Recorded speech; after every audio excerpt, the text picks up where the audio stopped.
सभी को नमस्कार। जैसा कि हम देख रहे हैं कि एचपीएससी एपी का असिस्टेंट प्रोफेसर का 2025 का जो ज्योग्राफी का पेपर हुआ है, हमने इसके संदर्भ में 2 क्लासें पहले व्याख्या के तौर पे बात की थी कि भी किस प्रकार से हरियाणा का जो पेपर हुआ था वो हमारे राजस्थान के अंदर, चाहे वो स्कूल लेक्चरर है चाहे कॉलेज लेक्चरर है, किस प्रकार से महत्वपूर्ण साबित हो सकता है और हम कैसे उन प्रश्नों को विश्लेषित करते हुए हम हमारी तैयारी के अंदर आगे बढ़ सकते हैं, उसके ऊपर चर्चा करेंगे। तो पीछे हमने फिजिकल ज्योग्राफी की बात कर ली थी, यानी इन पार्ट के ऊपर हमने फिजिकल ज्योग्राफी से संबंधित जो हमारी बुकलेट के अंदर प्रश्न थे और उसके ऊपर हमने बात की थी व्याख्या करके कि भी कैसे आप प्रश्नों को समझ सकते हैं, वो बात बताने की प्रयास की गई थी। आपके पास में जो पाठ्य सामग्री है आप उसके साथ में एनालिसिस करते हुए कर सकते हो, इसका जरूरी नहीं है कि आप इनके संदर्भ में ही करोगे, लेकिन यहाँ तो मैंने इसलिए पेज दिखा दी कि भी ऐसे ऐसे हमने बात की थी और उसके अकॉर्डिंग आप ऐसा सोच सकते हो। ऐसे ही दूसरे प्रश्न है, इनसे बनाए जा सकते हैं। एक प्रश्न होता है वो दूसरी जगह किस प्रकार से हमारे लिए सहायक हो सकता है, वो हमने बात की थी दोनों वीडियो के अंदर, जो वॉल्यूम फर्स्ट और वॉल्यूम सेकंड से संबंधित थी, यहाँ तक की बात। अब वॉल्यूम थर्ड के अंदर हमने राजस्थान और भारत का भूगोल है, तो राजस्थान के प्रश्न तो वहां पे आए नहीं थे। भारत के भूगोल से संबंधित जो प्रश्न है उसके ऊपर हम चर्चा करेंगे। तो यहाँ पे सबसे पहले जो हम ये देखेंगे कि भारत के भूगोल से संबंधित कुछ प्रश्नों के ऊपर भी किस प्रकार से प्रश्न हमारे से वहां पे पूछे गए थे और कैसे हम उन चीजों को आगामी पेपर के लिए तैयार कर सकते हैं। जैसे ये प्रश्न दिया था कि निम्नलिखित में से भारत में हिमालय की किस चोटी की ऊंचाई 8000 मीटर से अधिक है। अचानक से जब हम ऐसे प्रश्नों को पढ़ते हैं तो हमें ऐसा लगता है कि भी हमें कैसे पता चलेगा कि नंगा पर्वत है, नामचा पर्वत है, कामेट है, नंदा देवी है। हमने तो अलग अलग से याद नहीं की थी। मैंने पहले भी बताया था कि ये अधिकांश जो प्रश्न यहाँ पे पूछे जा रहे हैं उनकी पुनरावृत्ति हुई है और भविष्य के अंदर भी इस प्रकार के प्रश्न पूछे जाने की संभावना बनती है। अब इस प्रश्न के संदर्भ में अगर मैं बात करूं, यहाँ पे उत्तर की अगर बात करते हो तो आपका ये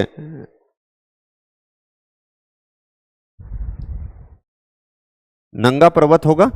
अब इसके संबंध में देखिए हमने जो यहाँ पे लिख रखा है उसको आप कैसे, मैंने पहले भी बताया था, यहां से 2-3 तरह के प्रश्न बनते हैं। भाई ये प्रश्न जो हमें जो सिखाने जा रहा है ना, यहाँ पे मैंने ये पहले भी लिखाया हुआ है कि नंगा पर्वत के बारे में ये बात पहले भी पूछी गई थी, 8126। और अब इस प्रश्न में ऐसे दिया था कि 8000 मीटर से ऊपर वाले कौन से हैं, 8000 मीटर से ऊपर वाले कौन से हैं। यहां पे ये देखो, ये हमने ऑल ओवर चोटियों को, सर्वोच्च चोटियों की ऊंचाई के क्रम में लिखा था। जैसे माउंट एवरेस्ट, इसकी हाइट लिखी थी 8848 मीटर, फिर दूसरी K2 यानी गॉडविन ऑस्टिन की बात की 8611, ये अलग से भी पूछे गए हैं। फिर उसके बाद में हमने ऐसे बात की थी कम धोन अंदा यानी कर्म से कंचनजंगा, इसकी भी अलग से पूछी गई, इसलिए हमने मेंशन कर दिया 8598। फिर उसके बाद में मकालू है, फिर धौलागिरी है, इनकी हमने याद नहीं रखी। नंगा पर्वत 8126। अब उसके बाद में आपने देखा कि उसने नंदा देवी ये भी दे रखा है, नंगा पर्वत है ये भी दे रखा है, और उसके अलावा जो बात की थी उसने पेपर के अंदर हमारे सामने वो ये दे रखा था नामचा बरवा, जो हमने यहाँ पे दिखा रखी है 7756 मीटर। क्योंकि ये भारत का जो पूर्वी जो चोटी थी नामचा बरवा, इसकी हाइट पूछी गई है, नंगा पर्वत की हाइट पूछी गई, तो पूर्व और पश्चिम वाले की दोनों मैंने पहले बताया था कि अपने को याद रखनी है। तो नामचा बरवा है उसकी कम हो गई, नंदा देवी की कम हो गई, तो नंगा जो पर्वत था उसकी हाइट सबसे ज्यादा थी। तो ये इस प्रकार का प्रश्न यहां से पहले पूछा गया है, भविष्य के अंदर भी पूछा जा सकता है। इनको आरोही अवरोही क्रम में हमसे व्यवस्थित करवाता है मुश्किल प्रश्न जब पूछे जाते हैं। एग्जैक्ट किसी एक की हाइट देकर के पूछा जा सकता है कुछ महत्वपूर्ण, जैसे माउंट एवरेस्ट की, गॉडविन ऑस्टिन की बात की, कंचनजंगा की बात की, नंगा पर्वत की बात कर ली, नामचा बरवा की बात कर ली। इनके संबंध में 4-5 ऐसे हैं जिनके हमें डाटा याद रखने, एक एक की हमें पर्टिकुलर याद रखने। तो यहां पर जो ये प्रश्न था वो इसी स्वरूप का था, कोई मुश्किल नहीं थी। अगर पहले से पढ़ा हुआ है, अचानक से पेपर के अंदर देखते हैं तो हमें ऐसा लगता है कि ये डाटा वाला प्रश्न ऐसे कैसे पूछ लिया, जबकि इससे संबंधित इस प्रकार के कई प्रश्न पहले पूछे जा चुके हैं। अब लैंग्वेज में थोड़ा सा ये दे दिया कि हिमालय की किस चोटी की ऊंचाई 8000 मीटर से अधिक है। तो अभी हमने देखा कि जो नंगा जो पर्वत है उसकी जो ऊंचाई थी वो 8100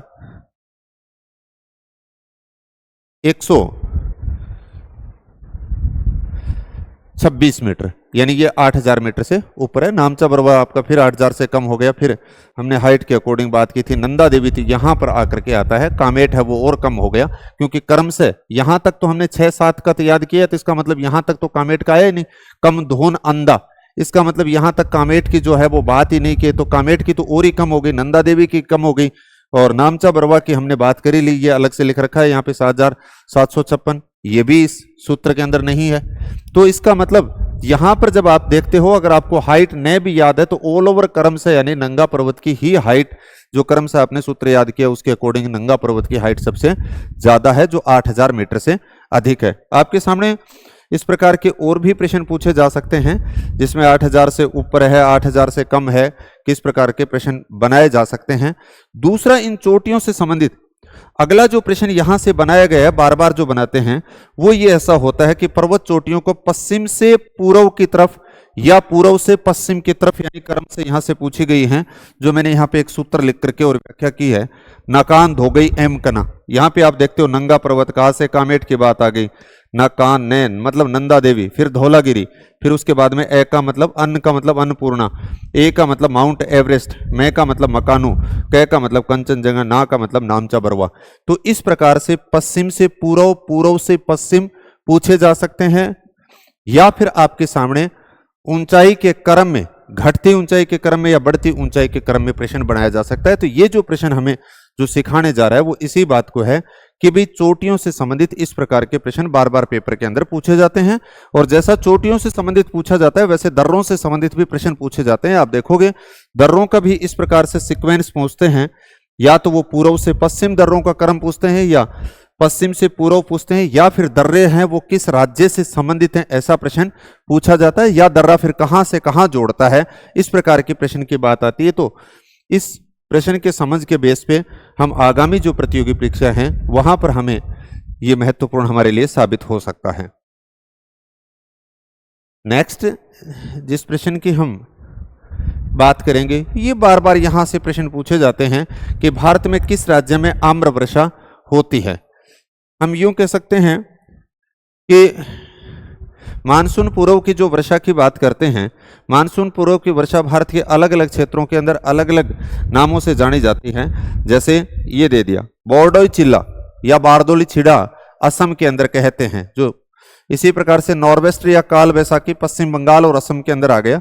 चेरी ब्लॉसम की बात करेंगे तो कर्नाटक के अंदर आ गया, यानी जो कहवा के लिए लाभदायक होता है। आम्र वर्षा की अगर बात करते हैं तो दक्षिणी भारत में खासतौर से केरल और तटीय कर्नाटक। तो यही प्रश्न हमें दिया था कि आम्र जो वर्षा है, ये सारे के सारे प्रश्न पूछे गए। इसी प्रकार से फूलों की बौछार मालाबार तट और केरल वाला जो हिस्सा है यहां पर की जाती है। तो इसने प्रश्न दिया था कि आम्र वर्षा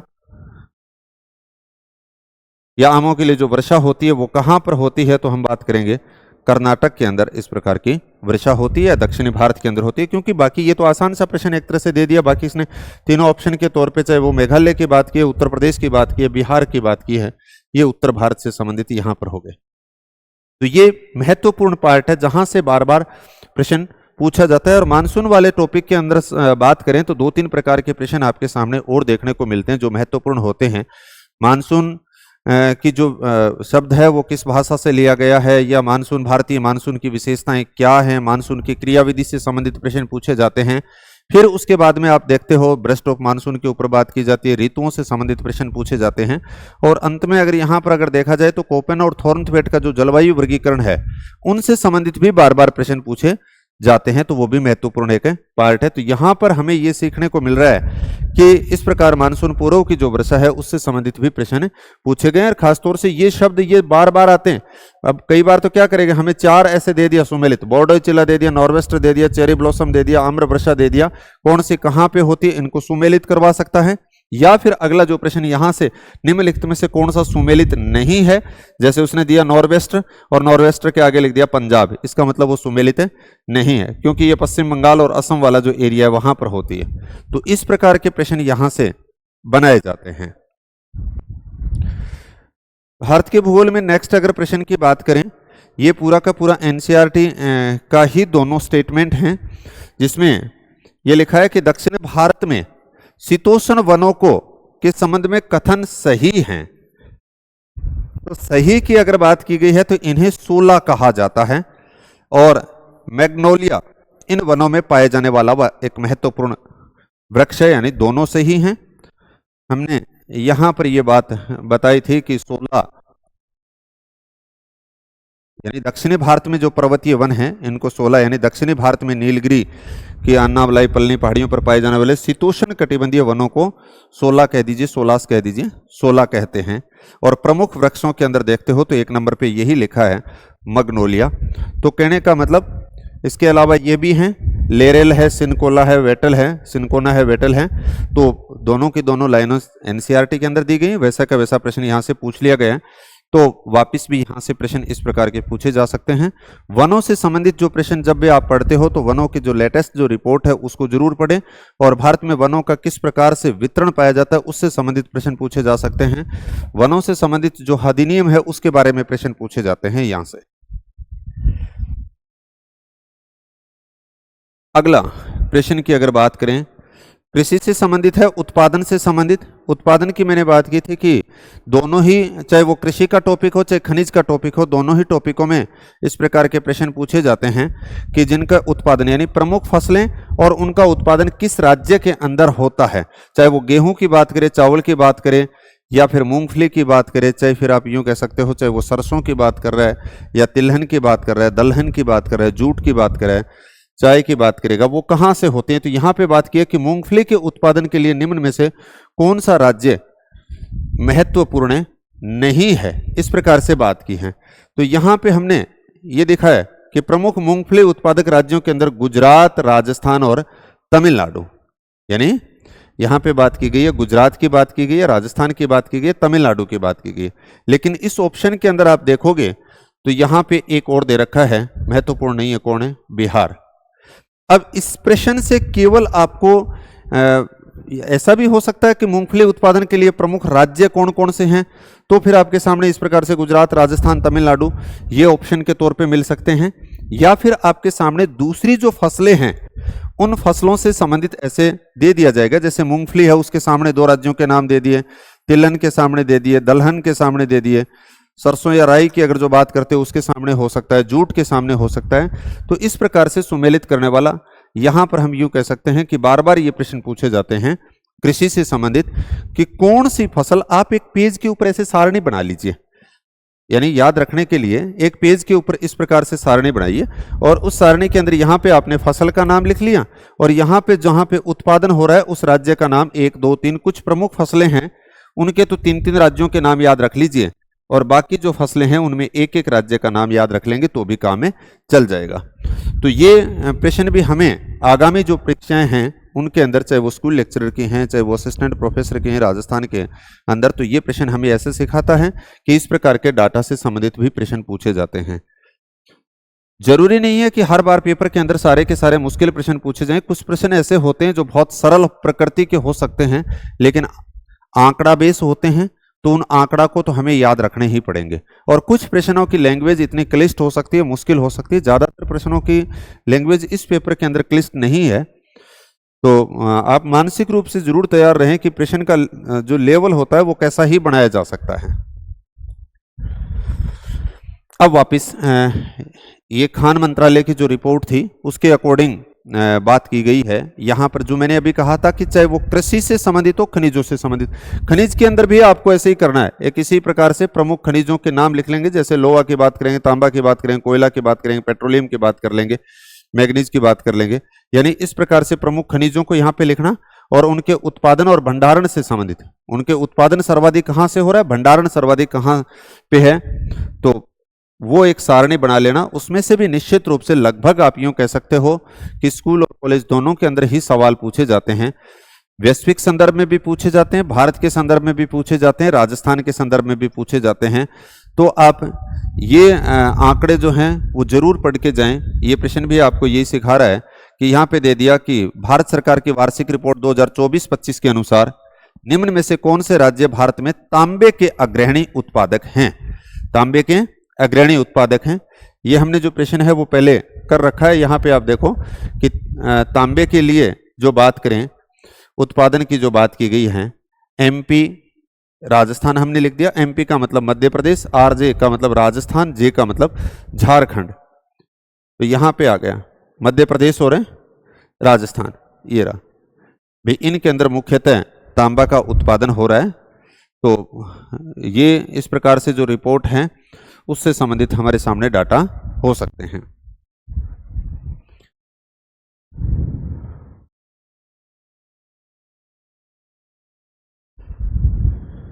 ये इससे संबंधित आप थोड़ा सा ध्यान ये भी रखना कि हमारे सामने इस प्रकार से भी आएंगे, प्रमुख खनन क्षेत्रों के नाम दे देंगे, जैसे मलंजखंड, बालाघाट, छिंदवाड़ा, ये किसके लिए प्रसिद्ध हैं या कहाँ पर हैं, ऐसा प्रश्न बनता है। जैसे मध्य प्रदेश के अंदर है, तांबा उत्पादन के लिए प्रसिद्ध है। इसी प्रकार से खेतड़ी, सिंघाना और खोद रीवा राजस्थान के अंदर है, तांबा उत्पादन के लिए।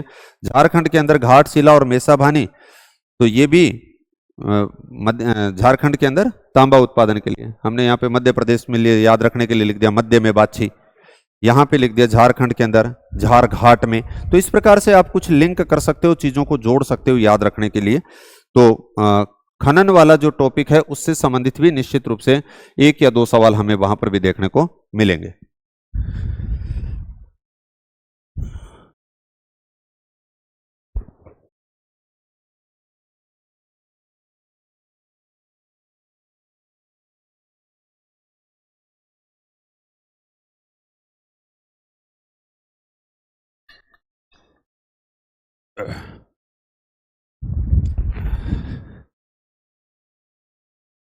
नेक्स्ट अगर प्रश्न की बात की जाए तो ये प्रश्न आया था कि सर क्रिक विवाद भारत और निम्नलिखित में से किस देश के बीच में है।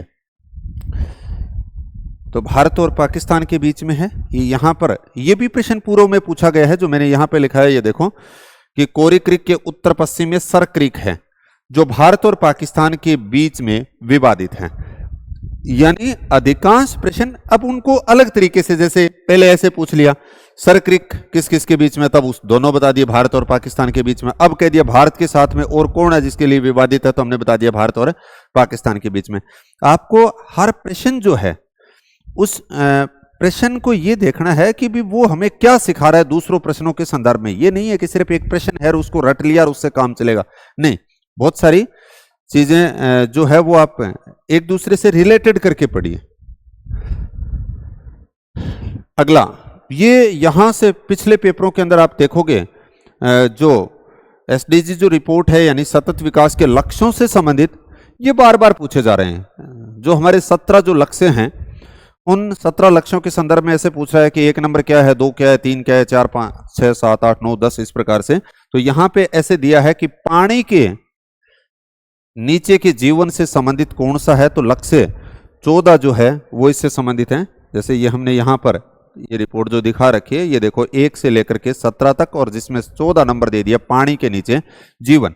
ये केवल एक बार नहीं बहुत बार प्रश्न पूछा गया है कि सतत विकास के जो 17 जो लक्ष्यों की हम जो बात कर रहे हैं वो 17 लक्ष्य 1, 2, 3, 4, 5 इनको क्रम से 1 नंबर में क्या दिया है, 2 में क्या है, 3 में क्या है, 4 में क्या है, इस प्रकार से 1 से लेकर के 17 तक हमें याद रखने हैं। तो आगे डायग्राम बेस के ऊपर भी दिखा रखे हैं। यह भी बार बार पूछा गया कि कितने लक्ष्य हैं और कितने उद्देश्य हैं, तो 17 लक्ष्य और 169 जो हैं वो टारगेट हैं, उद्देश्य हैं। अब 17 लक्ष्य कौन कौन से हैं, 1, 2, 3, 4, 5 ऐसे उनको सुमेलित करवा सकते हैं, किसी एक को पूछा जा सकता है। तो ये प्रश्न वापिस आपके सामने स्कूल और कॉलेज के अंदर कहीं पर भी देखने को मिल सकता है। हाँ ठीक है, प्रकृति के तौर पे अगर बदलेंगे तो यहाँ पे 14 पूछा है तो 12 का पूछ लेंगे, 5 का पूछ लेंगे, 6 का पूछ लेंगे, या 3, 4, 5, 6 किसको इंगित कर रहे हैं, ऐसे आपको क्रम से सुमेलित करवा लेंगे। ऐसे प्रश्न का स्वरूप बदला जा सकता है, बाकी तो उत्तर तो यहीं से निकल के आएंगे जो आपने चीजें पढ़ी हैं। ये सारी चीजें आप लोगों के पास में हैं, आप लोगों ने पढ़ रखी हैं। सिर्फ थोड़ा सा मेंटली जो लेवल है अपना वो इस प्रकार से इन प्रश्नों के बेस पे ये करना है कि ये प्रश्न ऐसे पूछे जा रहे हैं, ऐसे उनके उत्तर तैयार करने हैं। तो इन चीजों को बार बार आप रिवीजन कीजिए, रिवीजन करेंगे तो हमें वहां उत्तर देने के अंदर आसानी रहती है। अगला जो प्रश्न है कि निम्नलिखित में से किस सम्मेलन या शिखर सम्मेलन में एजेंडा 21 को शामिल किया था। तो रियो पृथ्वी सम्मेलन 1992 यानी पृथ्वी के लिए जो आप देखोगे 3 सम्मेलन 1992 के अंदर रियो जो ब्राजील का शहर है वहां पे सम्मेलन हुआ था। फिर उस 5 साल के बाद में 97 के अंदर न्यूयॉर्क के अंदर हुआ और 2002 के अंदर जोहान्सबर्ग के अंदर हुआ था। तो यही प्रश्न यहाँ पे लिखा है कि 1992 के रियो डी जेनेरो सम्मेलन के अंदर, ये भी पूर्व में आया हुआ ही प्रश्न है, ये भी पूर्व में कई बार आ चुका प्रश्न है। और यहां पर यह बात लिख रखी है कि 1992 का रियो डी जेनेरो जो ब्राजील के अंदर जो हुआ था, इस पृथ्वी शिखर सम्मेलन के अंदर हम देखेंगे तो इसकी कार्य योजना एजेंडा 21 थी। तो इसने पूछा है कि एजेंडा जो 21 है, यह प्रश्न था कि निम्नलिखित में से किस सम्मेलन या शिखर सम्मेलन में एजेंडा 21 को अपनाया गया। तो हम ये देख रहे हैं कि एजेंडा जो 21 है वो यहां पर एजेंडा 21 को मुख्य रूप से माना गया था। तो 1992 के रियो डी जेनेरो सम्मेलन के अंदर। नेक्स्ट, ये भी प्रश्न बार बार पूछा जा रहा है और पिछली जो असिस्टेंट प्रोफेसर का जो पेपर हुआ था उसके अंदर भी ये प्रश्न आया था। उसमें और इसमें फर्क क्या है? उसमें और इसमें फर्क ये है कि उसमें दो गैसें जो है वो मुख्य रूप से एक साथ में दे दी थी।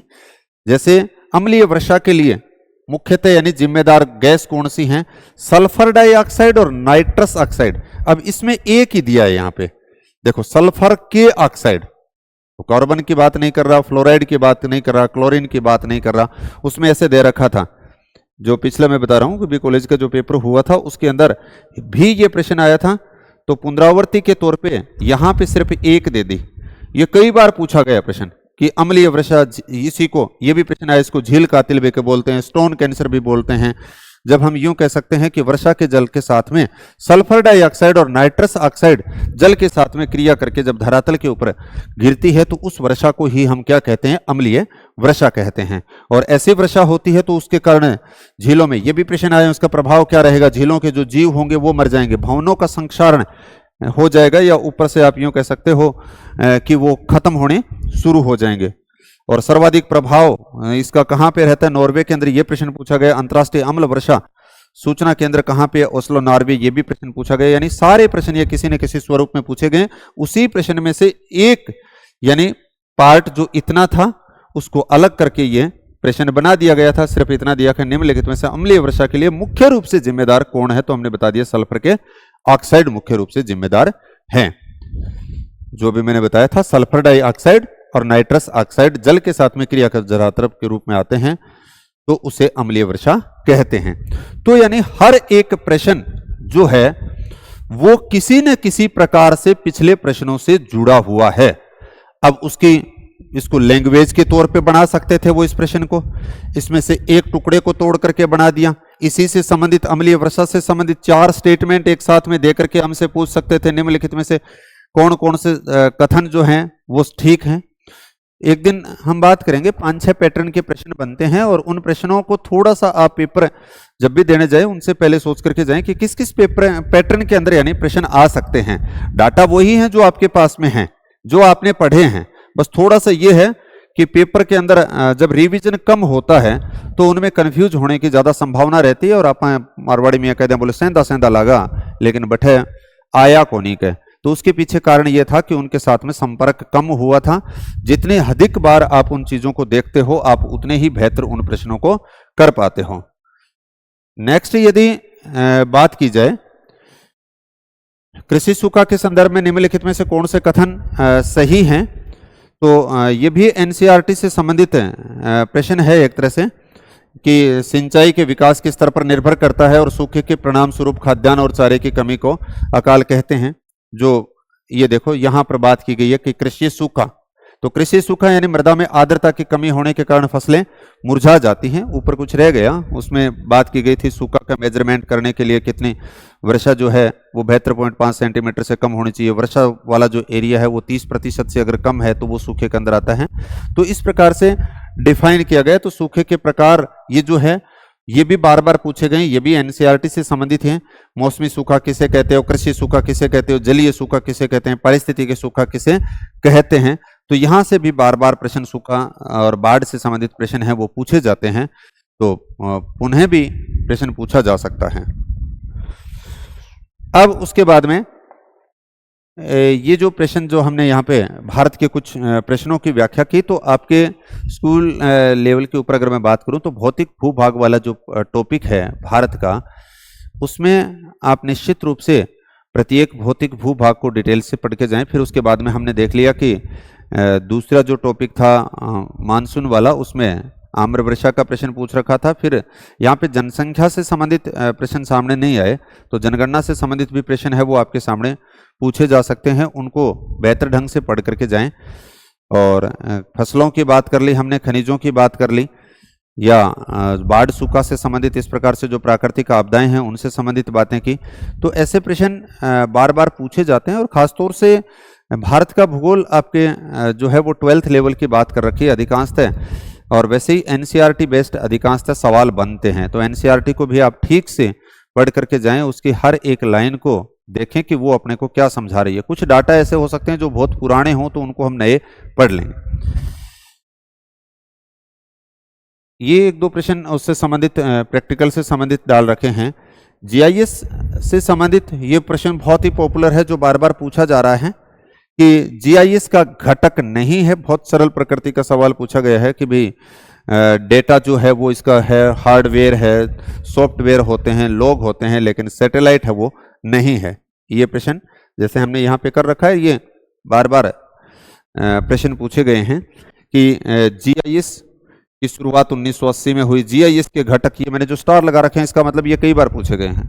हार्डवेयर, ये बात आ गई, सॉफ्टवेयर की बात आ गई, डाटा या आंकड़ों से संबंधित आ गए, लोग आ गए, प्रक्रियाएं आ गई। अब इसके बाद में यहां से भी नीचे ये जो प्रश्न जो लिखे हैं, ये भी बात की गई है कि जीआईएस का प्रथम सॉफ्टवेयर कौन सा था। तो ये श्याम की जो बात कर रहे हैं, किसके द्वारा बनाया गया, ये भी प्रश्न पूछा गया, हार्वर्ड विश्वविद्यालय के द्वारा। और जीआईएस के जो सॉफ्टवेयर की अगर बात करते हो तो ये सारे पूछे गए। जीपीएस, ग्रास की बात करेंगे, GRAM plus plus, ERDAS, Arc View, इर्डिस, इल्विस, जियो मीडिया, मैप इन्फो, ये सारे प्रश्न पूछे गए हैं कि निम्नलिखित में से जीआईएस के सॉफ्टवेयर कौन सा है या कौन सा नहीं है। डाटा दो प्रकार के होते हैं, स्थानिक और गैर स्थानिक। तो जीआईएस में स्थानिक आंकड़ों का प्रयोग किया जाता है, और आंकड़ों को ही जीआईएस के आधार या जीआईएस की रीढ़ कहते हैं। यह भी प्रश्न आया हुआ है कि जीआईएस के जो आधार हैं वो क्या है, या जीआईएस की रीढ़ क्या है। तो हम बताते हैं डाटा या आंकड़ा होते हैं। आंकड़े के समुच्चय या लेयर के रूप में होते हैं, यानी डेटाबेस के रूप में होते हैं। ये भी प्रश्न आया हुआ है कि आंकड़े इसके अंदर जीआईएस में किस रूप में होते हैं, तो वो डेटाबेस के रूप में होते हैं। तो ये अगला प्रश्न यहाँ पे बनता है, यानी हर एक लाइन के अंदर जो बात की गई है वो प्रश्न से संबंधित है। प्रक्रिया, आंकड़ों का प्रबंधन और विश्लेषण और बहिर्वेशन इस प्रोसेस के अंदर शामिल होता है। प्रश्न ये भी आया है कि जीआईएस की प्रोसेस में क्या शामिल है, प्रक्रिया में क्या शामिल है। तो ये सारी चीज ये भी आए हुए हैं कि जीआईएस का जो हार्डवेयर है उसमें क्या क्या चीजें शामिल हैं। तो यानी कहने का मतलब हर एक जो शब्द जो लिख रखा है वो कहीं ना कहीं डायरेक्ट इनडायरेक्ट रूप उन्हीं प्रश्नों से जुड़ेगा, और पूर्व में इस प्रकार के प्रश्न पूछे गए हैं, भविष्य के अंदर भी ऐसे प्रश्न बनने की संभावनाएं रहती हैं। निम्नलिखित में से कौन सा उपग्रह आधारित नेविगेशन सिस्टम भारत का है, जैसे जीपीएस, ग्लोनास, नाविक और बेदई। अब देखो ये बहुत बार प्रश्न पूछे गए हैं जो मैंने यहां पे दिखा रखे हैं। जीपीएस प्रणालियां, इनके ऊपर कई बार स्टार लगा रखा है। जीपीएस जो है वो यूएसए की है, नाउस्टार भी यूएसए की है, ये आया। अब गगन भारत की है, आईआरएनएसएस भारत की है, ये कई बार पूछा गया। ये नाविक की बात कर रहे थे, इसने पूछा था निम्नलिखित में से कौन सा भारत का है, यही था कि उपग्रह आधारित नेविगेशन सिस्टम भारत का है। तो हमने देखा कि नाविक जो है वो भारत का है। जीपीएस जो अभी हम बात कर रहे थे यूएसए का है।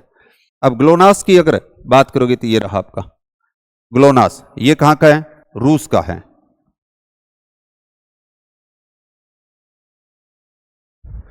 ग्लोनास की बात कर देंगे, रूस का है। बेदोई की बात करेंगे, ये चीन का है। ये रहा आगे, ये रहे। इनको क्या करते हैं कि जैसे यहां पे तो एक दे दिया, किसी नाविक के बारे में बात कर ली, 3-4 दिए। गैलीलियो की बात करेंगे, यूरोपीय संघ का है। कंपोज या बेदुई की बात करेंगे, चीन का है। QZSS की बात करते हो, जापान का है।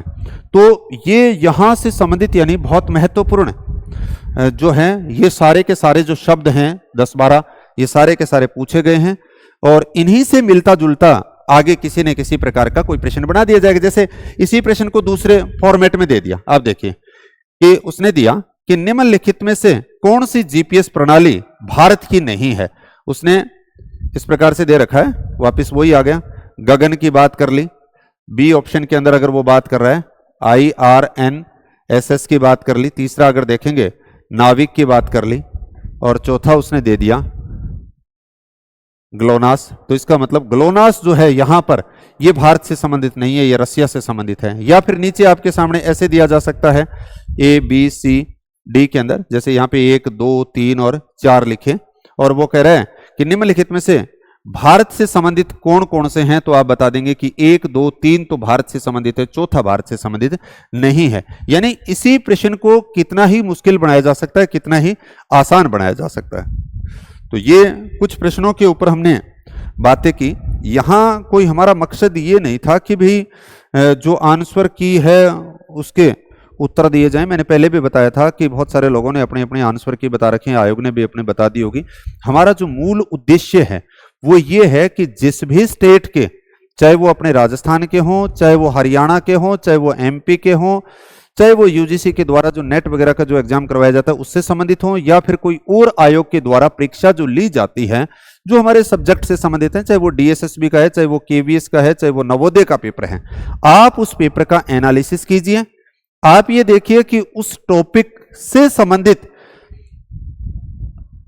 कैसे प्रश्नों को उस एग्जामिनर के द्वारा सोचा जा रहा है, और अगर हम उसके दृष्टिकोण से सोचते हैं तो निश्चित रूप से हम जिस प्रतियोगी परीक्षा की तैयारी कर रहे हैं, मैं दावे के साथ में कहता हूं कि आप उन विद्यार्थियों में से एक होंगे जो शीर्ष स्तर के रहते हैं। यानी अगर आपने, क्योंकि कुछ प्रश्न हमें ऐसे मिलेंगे जब आप पेपर करोगे, तो कुछ प्रश्न ऐसे मिलेंगे जो हमारे पास में जो पाठ्य सामग्री है, जो हमारे पाठ्य पुस्तकें हैं, मूल जो टेक्स्ट बुक हैं, उनके अंदर उनके उत्तर नहीं होंगे। लेकिन इसका मतलब ये नहीं है कि वो किसी किताब के अंदर नहीं होंगे, दूसरी किताब में से वो प्रश्न बनाए जाते हैं। आपने उस प्रश्न को अगर आपकी पाठ्य सामग्री में ऐड कर लिया तो वो जो प्रश्न है वो वापस रिपीट होगा, तो आपको वो प्रश्न आ रहा है, वो डाटा तो आपके पास में है। तो इस प्रकार से ये जो आप लोगों ने भी ऐसा तैयार किए होंगे, मैंने मेरी तरफ से प्रयास किए हैं। तो इस प्रकार से आप अपने जो नोट्स जो आप लोगों ने तैयार कर रखे हैं, आपने जो पढ़ाई कर रखी है, उनको आप अच्छे से रिवीजन करके जाइए। स्कूल वाला है उसमें थोड़े दिन है, कॉलेज वाला है उसके अंदर आपकी काफ़ी टाइम पड़ा है, तो इनको अच्छे से अगर आप रिवीजन करके जाओगे तो GIS GPS के आपको वहाँ पर सवाल लगभग स्कूल लेक्चरर के अंदर लगभग आप ये मान के चलो कि आपको 2 सवाल के आसपास मिलेंगे। कॉलेज लेक्चरर के अंदर इसी टॉपिक से संबंधित 4-5 सवाल आपको देखने को वहाँ पे मिल सकते हैं। तो और नेट वगैरह है उसके अंदर भी मिलते हैं। तो यहाँ पे प्रैक्टिकल के हमने सिर्फ 2 सवालों की बात की है, तो कुछ सवाल और भी देखेंगे बाद में।